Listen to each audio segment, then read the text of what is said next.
Assalamualaikum warahmatullahi wabarakatuh. Alhamdulillah wa syukrulillah wa la hawla wa la quwwata illa billah. Allahumma salli wa sallim wa barik ala Muhammad ibn Abdillah wa ala alihi wa ashabihi wa mawala, amma ba'd. Ma'asyiral muslimin, pemirsa yang kami hormati rahimakumullah, kita panjatkan puji dan syukur kehadirat Allah Subhanahu wa taala pada hari yang mulia ini, hari Jumat 20 Rabiul Awal tahun 1441 Hijriah. Kita dipertemukan dalam keadaan sehat walafiat.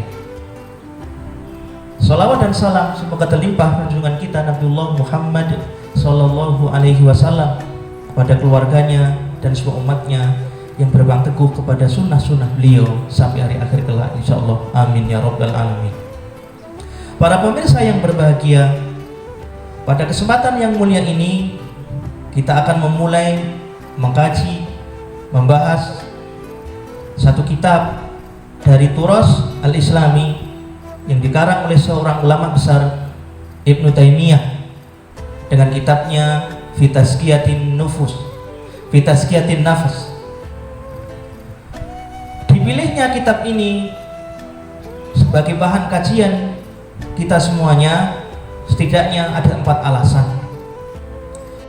Pemirsa yang berbahagia, dipilihnya kitab Fi Tazkiyatin Nafs karya beliau sebagai bahan kajian kita pada kesempatan kali ini setidaknya ada 4 alasan. Alasan yang pertama, kenapa kitab ini dipilih sebagai bahan kajian kita semua? Karena penulis kitab ini seorang ulama besar yang dikenal sangat pakar di dalam berbagai disiplin ilmu. Beliau tidak hanya pakar dalam ilmu agama, namun beliau juga pakar dalam ilmu mantik, ilmu filsafat, ilmu peperangan, perniagaan dan sebagainya. Beliau termasuk di antara ulama yang sangat jenius dan menguasai berbagai bidang ilmu. Itu alasan yang pertama. Kemudian alasan yang kedua, mengapa kita memilih kitab ini sebagai bahan kajian kita? Karena latar belakang kesolihan beliau rahimahullah ta'ala, Ibnu Taimiyah. Nama lengkap beliau adalah Abdul Abbas Ahmad Ibni Abdul Halim Ibnu Taimiyah Al-Harrani. Baik musuh, lawan maupun kawan mengakui kesolehan beliau, termasuk kezuhudan beliau, kewaraan dan sifat-sifat orang soleh dan ulama melekat dalam diri beliau. Dan ini menurun dari kakeknya, bapak kakeknya, terus sampai ke atas 5 generasi nenek moyang beliau, dikenal sebagai ulama-ulama besar yang memiliki karya-karya yang monumental dan memiliki kesolehan yang dikenal oleh umat. Para pemirsa yang berbahagia, kemudian alasan yang ketiga, mengapa kita memilih kitab Fi Tazkiyatin Nafs dalam kajian kita kali ini? Dikarenakan kondisi saat ini dan latar belakang ditulisnya kitab ini pada saat itu insya Allah mirip. Yaitu kenapa? Pada saat ini kaum muslimin dan khususnya kaum muslimin Indonesia sedang dilanda berbagai permasalahan, heterogenitas dan kompleksitas persoalan yang dialami oleh bangsa Indonesia, sehingga satu-satunya jalan agar kita kembali ke petunjuk Allah Subhanahu wa taala dan Rasulnya Muhammad sallallahu alaihi wasallam, kita kembali mengkaji agama Allah Subhanahu wa taala melalui kitab-kitab para ulama, melalui Turas al-Islami yang itu sejarah telah berbicara, fakta sejarah telah membuktikan bahwa mereka ini mampu keluar dari permasalahan apapun permasalahannya dengan mereka kembali kepada agama Allah Subhanahu wa taala. Kemudian alasan yang keempat, mengapa kita memilih kitab beliau ini sebagai bahan kajian kita? Karena hati beliau.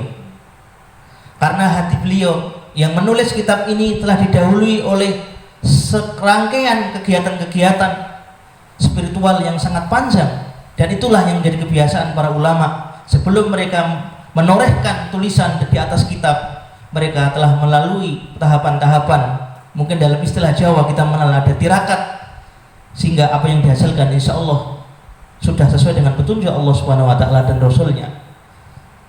Dan kitab ini secara khusus membahas masalah hati, fi tazkiyatin nafas, bagaimana kita mencapai kesempurnaan jiwa, kesempurnaan hati, kebahagiaan yang sempurna dengan cara kita menyempurnakan kualitas hati kita di sisi Allah Subhanahu wa Ta'ala. Kajian ini akan menjadi sangat penting dan bisa diterima oleh semua kalangan karena kitab ini mengkaji atau dimulai dengan mengkaji hal-hal yang berkaitan dengan masalah hati. Dan kalau sudah berbicara masalah hati, apapun atribut Anda, apapun golongan kita, apapun organisasi kita, apapun afiliasi sosial kita, kalau sudah hati yang berbicara, maka semuanya akan bisa menerima. Karena pada hakikatnya semua manusia jika ditanya hati nuraninya mesti hanya akan berbicara yang baik-baik saja. Semua hati manusia menghendaki kebaikan, semua hati manusia menghendaki kebahagiaan, semua hati manusia bersih dari suara-suara hawa nafsu syaitoniyah. Maka ketika kita memulai pembicaraan terkait masalah-masalah hati ini, maka insya Allah relatif lebih mudah diterima oleh semua golongan dari kaum muslimin maupun orang-orang yang belum menerima hidayah dari Allah Subhanahu wa Ta'ala.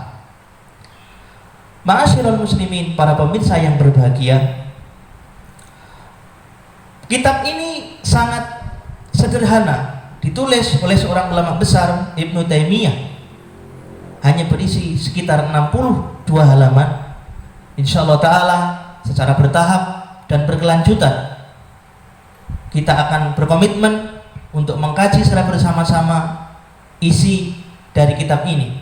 Kita akan mengkaji kitab ini sebaik-baiknya menurut tuntunan para ulama salaf, ulama terdahulu kita, dan mudah-mudahan dengan itu kita termasuk dari bagian orang-orang yang disucikan oleh Allah Subhanahu wa Ta'ala, orang-orang yang dirahmati Allah Subhanahu wa Ta'ala karena mengikuti kendasi yang terbaik, sebagaimana kata Rasulullah sallallahu alaihi wasallam, khairul quruni qarni tsumma alladziina yalunahum tsumma alladziina yalunahum.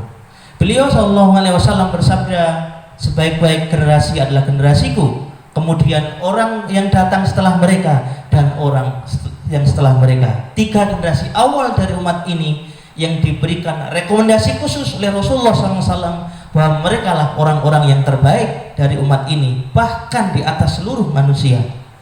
Maka orang yang terbaik adalah orang yang mampu dan mau mengikuti jalan hidup mereka baik di dunia maupun di akhirat, mengikuti jalan hidup mereka, cara beragama mereka, cara beribadah kepada Allah Subhanahu wa Ta'ala sebagaimana yang Rasul dan mereka pahami dan mereka amalkan. Dan insya Allah itulah sebaik-baik umat, dan kita akan termasuk bagian dari mereka insya Allah Ta'ala.